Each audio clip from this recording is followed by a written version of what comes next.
Welcome, everybody. My name is Michael, and today we're discussing about the fallout after SVB and Signature Bank.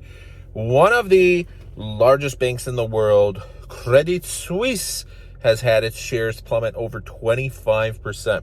And most of the big banks in America, 3, 4, 5%, which is pretty big when you're talking about billions of dollars being wiped off the marketplace. So let's discuss about the fallout. There was SVB that fell, collapsed. Now that has been taken over by the FDIC, new CEO as well.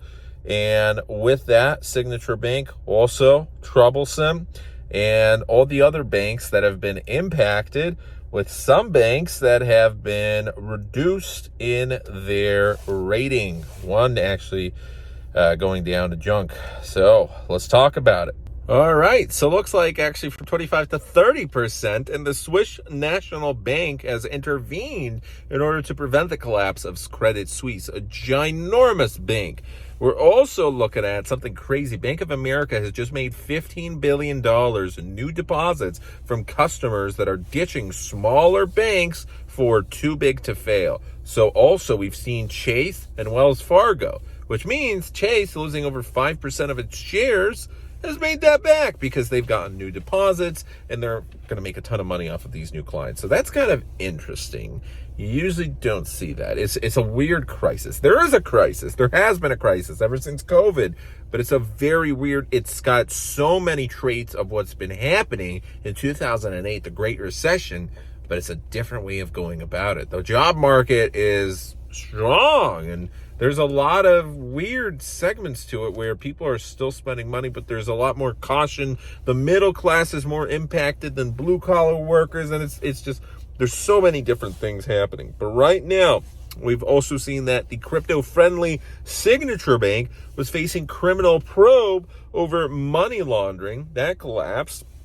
Also, we had Kevin O'Leary, who publicly criticized SVB. He's a well-known investor in many companies. He invested alongside a powerhouse to put $200 million into Circle, and Circle had a lot of its money in SVB, and a lot of the companies he was working with in Silicon Valley, they were parking money there, and Kevin O'Leary came out and said, we never, over $250,000, that's the FDIC limit. If you have over, then you're always willing to lose that, but you never keep all your eggs in the same basket. We were diversified between 5, 6, 7 different banks.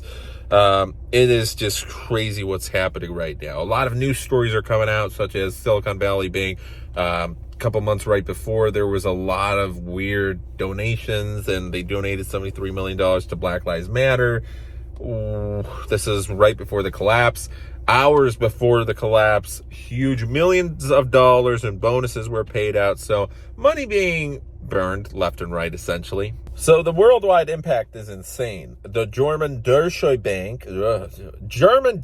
Bank slumped by more than 9%. Commerzbank fell by 8.8%. Fellow Swiss bank UBS also dropped nearly 9%. Barclays now down more than 9%. Lloyd's dropped more than 4%. NatWest fell 6%. HSBC, one of the largest banks in the entire world, pretty much the top 4 largest banks of the entire world are Chinese banks. They slipped 5%. Standard Chartered slid 7.7%. JP Morgan 5.5%. Morgan Stanley 6.7%. Goldman Sachs 5.2%. Bank of America 3%, which they certainly made up.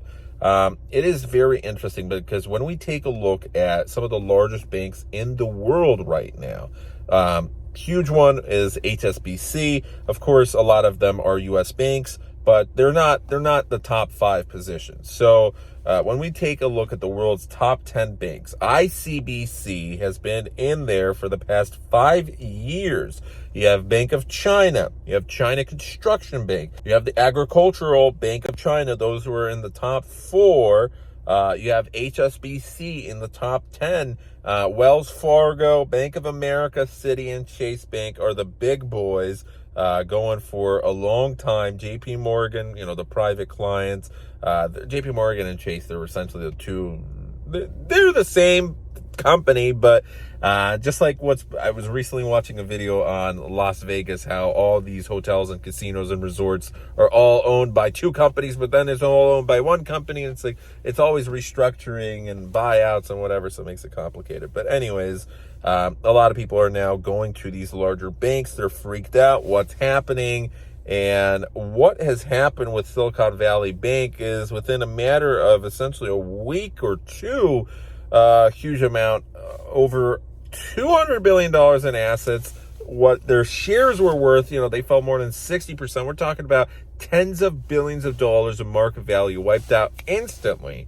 And then tens of billions of dollars wiped out from all the other banks. We're talking hundreds of billions of dollars potentially impacted by this one bank collapsing, then another bank collapsed, Signature Bank, and then you have a domino effect where right now, if there were no safety measures, if Credit Suisse wasn't saved, who knows? Maybe they would collapse as well. The problem is, ever since 2008, as we saw with Iceland, great example, the main investors and the banks in Iceland were destroyed. They were hit even harder than America was because there was no bailouts, and you got to think about it this way. It's global. If a bank collapses, there's a lot of shady stuff ever since 2008. There's more banks that will collapse over the next 10, 15 years. Crises always happen. It's cyclical every now and then. And usually when you're being propped up by so much stuff happening, that's when this suddenly unfolds. So in summation, the banking system is collapsing by Bitcoin. That's it. Thanks for watching. Have a good one. Just kidding. It's not collapsing, but yeah, you can always buy Bitcoin just in case it goes up. You never know. Or maybe it goes down, but eventually it has to come back up, right? That's the hope. So have a good one. Take care.